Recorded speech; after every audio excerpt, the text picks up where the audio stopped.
기아 타이거즈 조대현이 시즌 첫 퓨처스리그 선발 등판에서 1이닝도 채우지 못한 채 강판되며 아쉬움을 삼켰습니다. 19일 익산국가대표 야구훈련장에서 열린 KT 위즈와의 퓨처스리그 경기에 선발 등판한 조대현은 0.2이닝 동안 2피안타 4볼넷 4실점, 4자책으로 무너졌고 결국 1이닝을 채우지 못한 채 마운드를 내려왔습니다. 출발부터 제구가 크게 흔들리며 불안한 모습을 보였습니다. 2점 앞선 1회, 선두타자 박민석을 상대로 스트레이트 볼넷을 내준 조대현은 이후 폭투와 볼넷으로 무사히 3루 위기에 몰렸습니다. 1루 주자 안현민을 견제로 잡아내며 한숨 돌렸지만 다시 볼넷을 내주며 흔들렸습니다. 4번 타자 이승현을 상대로 중견수 뜬공을 유도했으나 외야에 있던 기아 야수들이 한 곳에 몰리며 타구를 처리하지 못했고 그 사이 3루 주자 박민석이 홈을 밟아 첫 실점이 나왔습니다. 이후 이호연을 좌익수 플라이로 잡아내며 아웃카운트를 추가했지만 또 한 차례 볼넷을 허용하며 2사 만루 위기를 자초했습니다. 7번 타자 김건영과의 8구 승부 끝에 2루 베이스를 통과하는 2타점 적시타를 내주며 추가 실점이 발생했습니다. 기아 코치진이 마운드에 오르며 결국 조대현의 올 시즌 첫 투구는 여기서 마무리되었습니다. 총 4개의 볼넷을 내주며 제구 불안이 그대로 드러났고 잦은 폭투로 인해 위기가 커졌습니다. 2사 2-3루 상황에서 등판한 기아 김승현이 연속 볼넷을 허용하며 조대현의 승계 주자들이 모두 득점했습니다. 2024 KBO 신인 드래프트 1라운드 전체의 6순위로 기아 유니폼을 입은 조대현은 193cm, 90kg. 탄탄한 체격과 최고 시속 151km의 직구를 앞세워 기대를 모았던 투수입니다. 즉시 전력감보다는 기아의 육성 시스템 아래 장기적으로 키울 자원으로 평가되었습니다. 그러나 고교 시절 최고의 컨디션을 되찾는 데 어려움을 겪었습니다.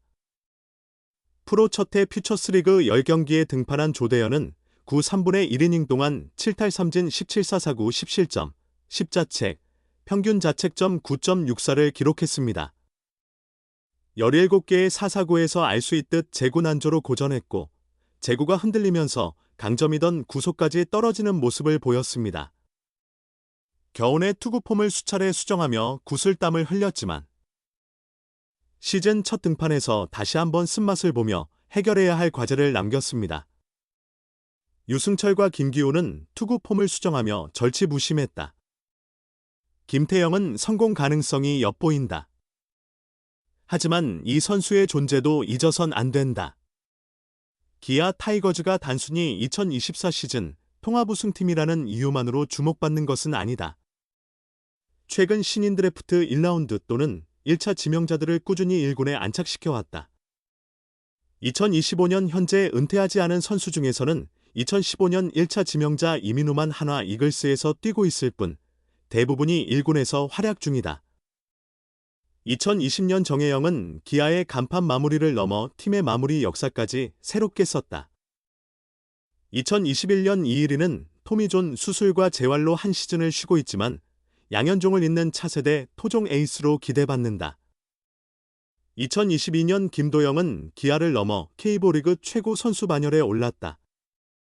메이저리그 진출 가능성까지 거론된다. 2023년 1라운더 윤영철도 선발진 한 자리를 차지했다. 2025년 1라운더 김태형은 대형 유망주로 주목받는다. 이미 이범호 감독이 작년 오키나와 마무리 훈련에서 그의 재능에 감탄했다. 150km대 강속구보다도 성숙한 경기 운영 능력이 인상적이었다.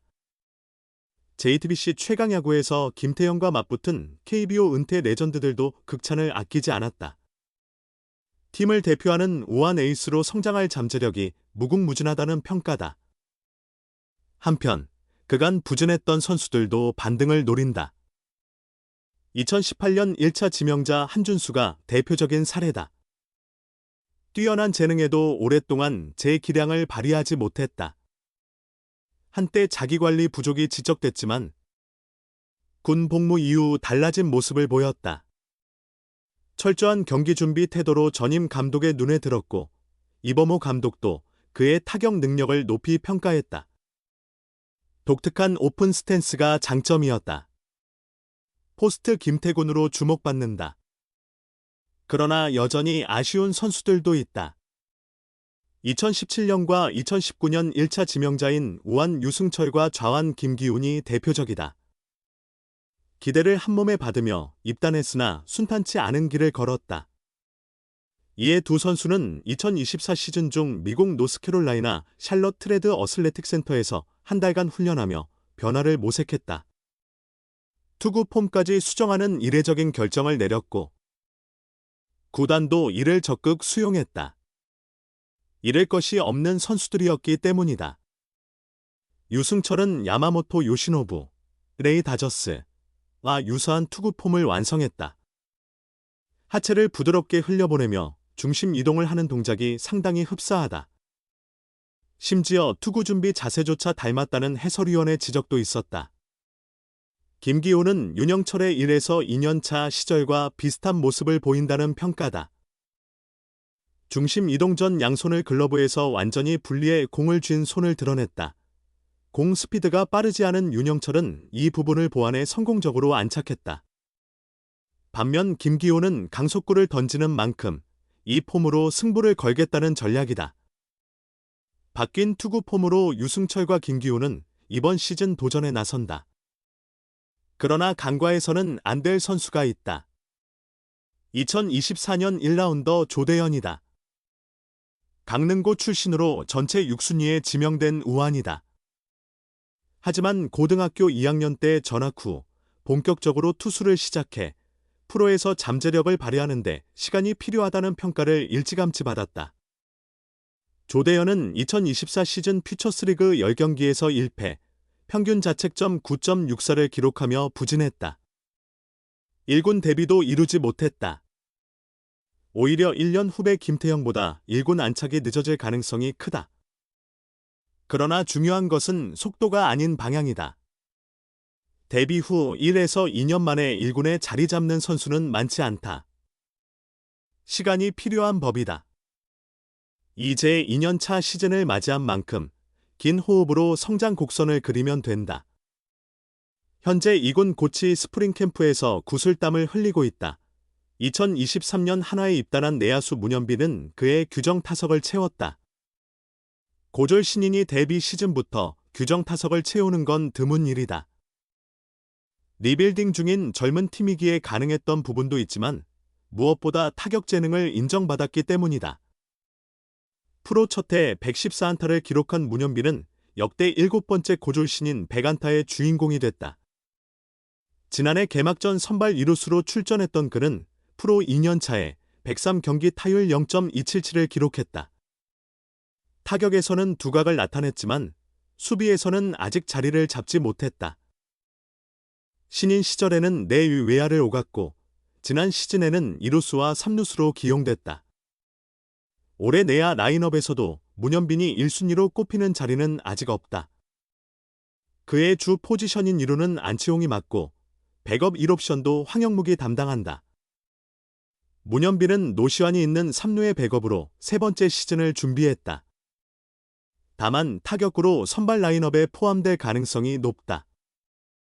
지명타자로서 그것도 상위 타순에서 중요한 역할을 맡을 것으로 예상된다. 문현빈은 지난 8일 청주에서 열린 두산과의 시범경기 첫날 2번 지명타자로 출전했다. 첫 타석에서 안타를 치고 주루하는 과정에서 햄스트링 통증을 느껴 교체됐다. 14일 부산 롯데전에서 노시환의 대타로 출전하며 건강에 문제가 없음을 알린 그는 16일 NC전과 17일 삼성전에서 2경기 연속 2번 지명타자로 나섰다. 비록 타석수는 적었지만 시범경기 타율 0.714, 7타수 5안타를 기록했다. 17일 대전 신구장에서 열린 시범경기 전 연습 타격에서는 오른쪽 펜스 8m 높이의 몬스터월을 넘기는 장면도 연출했다. 문현빈의 타격감을 주목한 김경문 감독은 문현빈이 부상에서 돌아와 좋은 리듬으로 시즌을 시작하게 되어 다행이라고 생각한다고 말했다. 지난 시즌 한화 테이블 세터 1, 2번의 타율은 0. 264로 리그 최하위였다. 1. 이 번타자가 득점 기회를 만들어야 에스테반 플로리얼, 노시환, 최연성 등 중심 타선과의 시너지 효과도 기대할 수 있다. 이에 김 감독은 정규 시즌에서도 문현빈을 이 번타순에 배치할 계획이다.